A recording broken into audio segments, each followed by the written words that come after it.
Arteria tormento d'amore, Ileria fa parte. Janete questiona se nasceu mulher e Marco Antônio confirma que a filha de Paola é uma menina. Janete pergunta o que Paola esperava, deixando claro que, na visão dela, Paola jamais daria um filho homem a Francisco. Janete comenta que está enviando flores para Paola e Rosana estranha, mas Janete esclarece que se trata de uma coroa de flores de cemitério.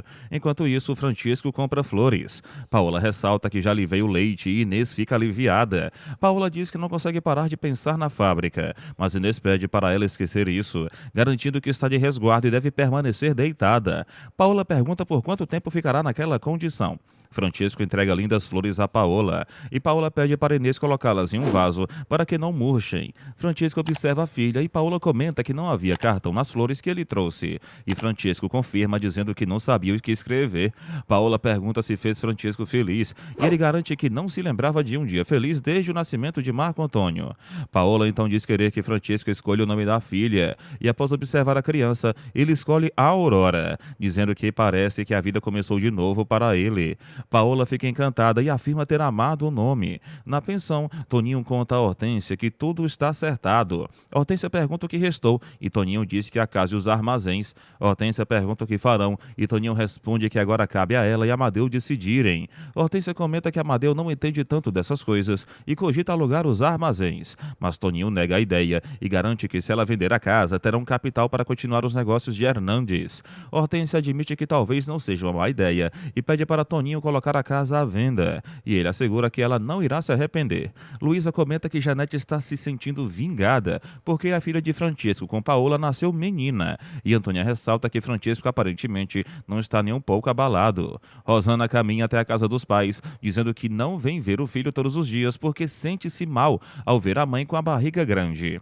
Maria do Socorro pergunta o que motivo e Rosana diz ser bobagem. Maria questiona se Rosana está sentindo vergonha dela, lembrando que aquele filho é de Gumecindo e que não cometeu um pecado algum.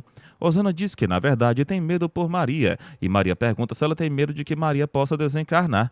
Rosana pede que ela não tenha a criança em casa. Mariana comenta que Maria não aceita a ideia de ter o filho com médicos no hospital. Leonora diz que Maria tem vergonha e Mariana afirma que, de certa forma, ficaria mais tranquila se Gumecindo conseguisse convencê-la.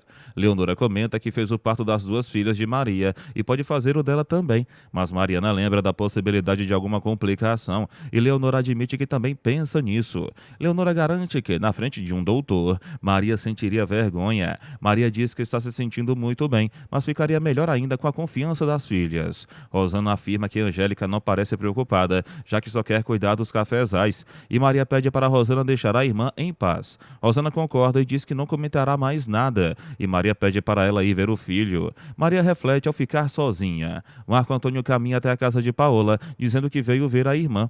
Paola pede que ele entre e Marco Antônio observa a pequena Aurora, elogiando sua beleza e garantindo que nunca viu Francisco tão feliz. Ele diz que gosta de Paola, apesar de tudo o que aconteceu. Beija a mão dela, olha novamente para a irmã e parte. Paola reflete sobre as palavras de Marco Antônio. Francisco pergunta se Marco Antônio viu a irmã e ele confirma, dizendo ser estranho pensar que aquela menina é sua irmã. Francisco avisa que já registrou a filha. Marco Antônio comenta que não vai mais se espantar com nada que o pai fizer nesta vida. Todos trabalham nos cafezais. Angélica abraça o pai, enquanto Gomercindo sobe no coche, e Augusto beija Angélica antes de subir no veículo com ele. Angélica se despede acenando. No caminho, Augusto comenta que, se dependesse dele, Angélica viveria com Gomercindo na mansão em São Paulo, pois isso facilitaria muito sua vida. Mas Gomercindo diz que o que não faltou foi eles insistirem, garantindo que Angélica cuida bem das fazendas. Augusto afirma que o espanta ver os italianos obedecendo Angélica sem questionamento algum e diz que deve ser por causa do sorriso dela, alegando que aquele sorriso convence qualquer um. Gomecindo comenta que, sorrindo, Angélica sempre conseguiu o que queria, até tirar Augusto de Paola. Augusto fica constrangido. Gomecindo menciona as terras que Augusto recebeu em troca de Paola e pede que ele preste mais atenção nas atitudes, agora que é deputado.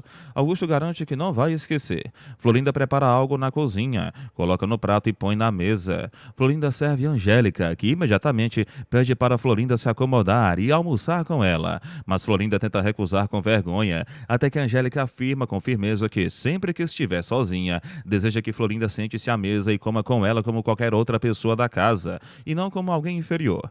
Diante da ordem direta, Florinda pega um prato e talheres e se acomoda timidamente à mesa. Angélica então pergunta se Florinda anda conversando muito com Augusto, e Florinda nega prontamente, mas Angélica pede para ela não mentir. Florinda garante que só conversa com Augusto quando ele mesmo puxa assunto.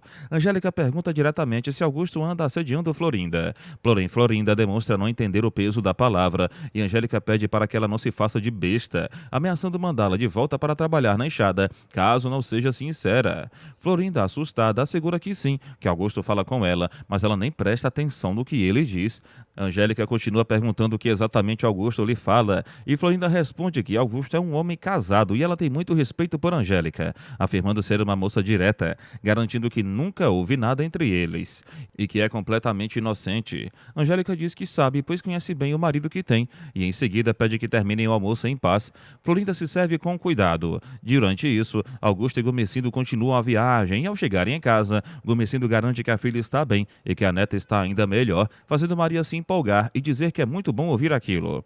Marco Antônio comenta que Angélica mandou 1000 lembranças. Maria então revela que tem uma novidade para Gumecindo e conta que Paola deu à luz a uma menina. Gumecindo ri, enquanto Augusto reflete seriamente sobre o assunto. Mateu caminha de volta para a pensão e diz a Juliana que eles já possuem um bom dinheiro guardado. E Juliana pergunta se isso é verdade. Mateu confirma dizendo que Francesco está sendo correto com eles e Juliana garante que Francesco é amigo deles.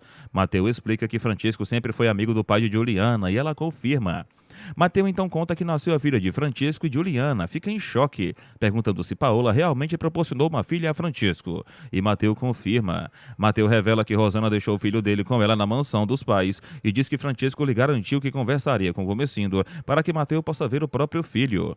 Juliana afirma que eles já têm o filho deles, mas Mateu diz que sim, porém ressalta que o filho de Rosana também é dele e afirma que deseja ver seu filho, deixando Juliana pensativa. Marco Antônio assegura que foi ver sua irmã recém-nascida e Janete responde dizendo que Francesco deve estar babando feito um trouxa. Marco Antônio afirma que o pai está feliz e Janete questiona se a criança é realmente filha de Francesco, dizendo que ela não colocaria a mão no fogo por Paola. Marco Antônio diz que colocaria sim, pois Paola ama Francesco de verdade, fazendo Janete comentar que Marco Antônio puxou o pai, ao que Marco Antônio responde dizendo ser melhor do que ter puxado Janete. Rosana afirma que Janete não deveria ter falado aquilo, mas Janete diz que Marco Antônio precisava ouvir. Enquanto isso, Dolores pede para Toninho se acomodar e conversar um pouco com ela. Hortência afirma que nunca esteve tão tranquila em sua vida, e Amadeu diz que sempre soube que ela era dele. Hortência admite que tinha receio da forma como Amadeu a olhava, e Amadeu responde que já estava completamente enfeitiçado por ela. Os dois se beijam, e Amadeu comenta que precisam decidir o rumo da vida deles. Hortência diz que vai viver com Amadeu, e ele responde que quer o mesmo. Amadeu declara seu amor e Hortência retribui. Toninho comenta que a casa vale alguns contos de réis, e Dolores pergunta se Hortência não quer viver lá com Amadeu, e Toninho confirma que não. Dolores comenta sobre a possibilidade de Hortência alugar a casa e os armazéns, mas Toninho diz que ela não quer alugar nada e que irão vender tudo. Toninho lembra que Hernandes tinha um grande negócio nas mãos, mas Dolores argumenta que Hortência não entende nada disso, e Toninho diz que ela aprenderá. Dolores pergunta o que Amadeu acha disso tudo, mas Toninho fica calado. Amadeu diz que seria mais certo Hortência vender a casa e investir em outra coisa. Hortência comenta que entende pouco sobre construção de casas, como Amadeu haveria sugerido. E ele responde que também não entende muito, mas não quer ficar à mercê de Francesco. Amadeu explica sua ideia e Hortência demonstra satisfação com o plano dele. Leonora fica pensativa em um ambiente, enquanto Bartolo permanece calado em outro. Leonora serve Mariana, que agradece e diz que quando voltou à pensão para levar a filha de Juliana de volta com Marco Antônio, viajando ao lado dela no coche, percebeu o quanto Marco Antônio ainda gosta de Juliana. Leonora comenta que Rosana sofreu muito quando Mateu foi embora, e Mariana pergunta se Leonora acredita que Rosana esteja apaixonada por Mateu, mas Leonora nega. Mariana afirma que Marco Antônio e Rosana vivem um amor de mentira. Leonora diz que o único amor verdadeiro é entre Juliana e Mateu, garantindo que nada mais neste mundo irá separá-los. Rosana consola Marco Antônio, dizendo que Janete ainda tem ciúmes de Francesco e pede para Marco Antônio não se aborrecer.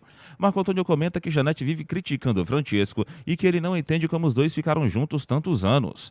Rosana menciona que a italiana proporcionou filha a Francesco e Marco Antônio diz que Paola ama seu pai de verdade. Rosana, porém, afirma que Paola foi amante de Augusto e pede para Marco Antônio esquecer as bobagens ditas por Janete. Marco Antônio conta que Janete devolveu ao pai dele o gosto pela vida e diz que quase chorou quando viu a criança no berço ao lado de Paola. Ele então revela que Mateu conversou com Francesco e contou que deseja de ouvir o filho, deixando Rosana completamente sem palavras.